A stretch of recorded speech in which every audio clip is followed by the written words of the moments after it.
information is every bit as key as those basic things, shelter and food to us, and we're surrounded by it. So how do we know that it's reliable? Where does it come from?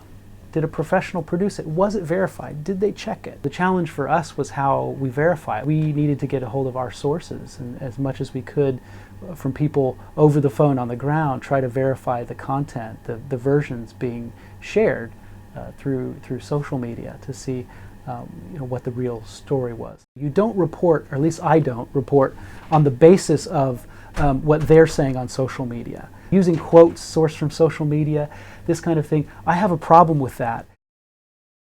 We monitor change in the Chinese media. So we're looking at traditional media, but more and more what we're looking at are changes in the media sphere in China. So the rise of social media and new media tools, obviously Weibo and WeChat, and how this is sort of transforming the news environment. There are a lot of stories. If you're dealing as a professional journalist or a media organization with, I think, with Chinese social media, it's a really difficult environment. There's so much happening, and so verification is a real concern. Basically, if you have a source that is talking about something of interest to you on a news story, you have to find a way to reach that source directly. It's difficult because is it enough to speak over the phone, with that source too? I mean, see, if you're not there with them, it's hard to know, and it's not really reliable.